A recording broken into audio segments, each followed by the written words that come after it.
Hey, what's up guys, it's Donnie, and this is the review of the iPhone 10. I really tried to like the iPhone 10. As an Apple sheep, let's be honest. Having Apple devices is very simple to use, it keeps you connected, better security, and the resale value is really good. But I have a really hard time fully liking this phone. We would have done an unboxing, but somebody messed up. So you can hear exactly what it sounds like. Ah!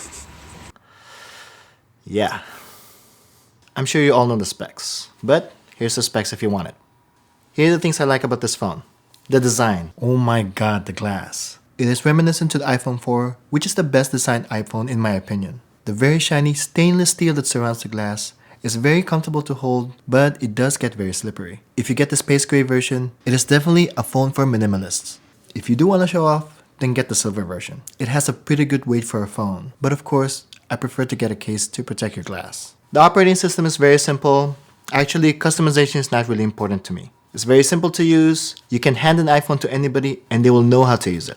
Except now, since it doesn't have a home button, you have to learn the gestures. Of course, at first, the gestures are pretty annoying, but you'll eventually get used to it. Even to the point that you'll prefer swiping up just to get to the home screen. Connectivity is one of the things I like about Apple devices. AirDrop is the most convenient way to send files to other Apple devices, like your iPad or your MacBook. And with the addition of wireless charging, you almost don't need a lightning cable. Well, it won't be long while they'll actually get rid of the lightning port. And since it has been more than 2 years now when smartphones are getting rid of their headphone jacks, recent wireless audio options gives consumers like myself better choices for audio. Another thing I like is the dual speakers. The dual speakers are very loud, and to me I feel that you could clearly hear the low end of the sound. I feel Apple is really improving more on the dual speakers. Hey, what is up guys, MKBHD here, fresh new graphics, and the screen, finally they made an OLED screen. Well, not them, Samsung did, but it's the best screen on an iPhone ever. Colors are very bright, the tones are very mellow, it doesn't pop out as much as most Samsung devices. It's easy on the eyes. The bigger screen is a very nice upgrade, especially to me.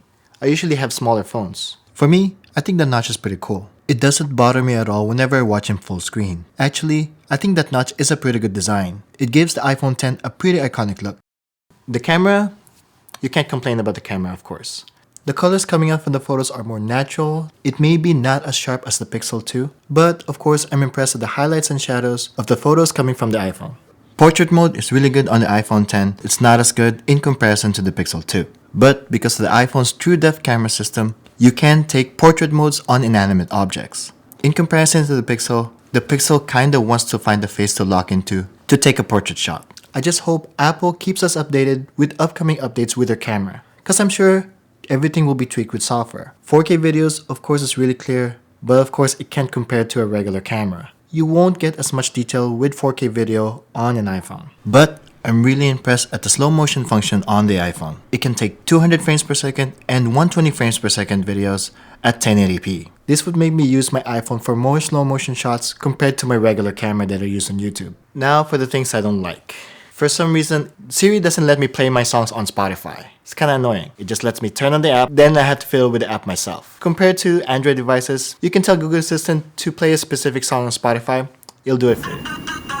So in case of artificial intelligence, of course Google Assistant is a win. I'm just glad there is a Google Assistant app for the iPhone. Another thing I don't like is Face ID. It works really well when it wants to work. Whenever I have to use Face ID, it always has to be a certain distance from my face. This is most annoying whenever I wake up from bed. Just because either my eyes are closed or the phone is too close to my face, Face ID will not get a clear read. Most especially whenever I don't have my glasses, I have to have the phone very close to my face. And since the phone is too close to my face, the sensors on Face ID won't detect the whole face. I hope in the future, Apple will have a better range to scan my face regardless of the distance or the orientation of the phone. Otherwise, I can see when Face ID improves really well, it would be a much more seamless experience to interact with your phone. The thing I dislike the most about the iPhone 10 is Siri. Fuck Siri. There's so many times I have to repeat myself telling Siri what I want, even just directions. It's very slow at responding compared to Google Assistant. Hey Siri.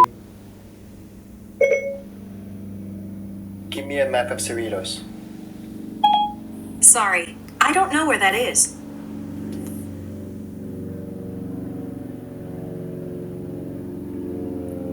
Hey Google. Give Give me a map of Cerritos. Here's a map of Cerritos, California. All in all, I feel like I'm forcing myself to like this phone. I don't recommend the iPhone 10 as a beginner's phone. I would recommend the iPhone 8, 7, or the 8 Plus if you want a bigger screen. Because the iPhones with the Touch ID would have less gestures and it's easier to find the button. For previous generation iPhone users, this will be a great upgrade. So if you have the money and you want 10, go get it. You won't regret it. If you have a flagship Android phone from the past year, you will hate this phone. You will like the camera, but you will hate Face ID and Siri. I understand why Apple took out the headphone jack and Touch ID because Apple sees the direction of new tech innovation and they can control it. I hope you're right, Apple. For now, you win, Apple. I'm keeping my iPhone 10. Thanks for watching this review. Like and comment. You can follow me on Twitter and Instagram. And as usual, please subscribe for future content. Again, this is Donnie, and I'll catch you in the next one. Take care.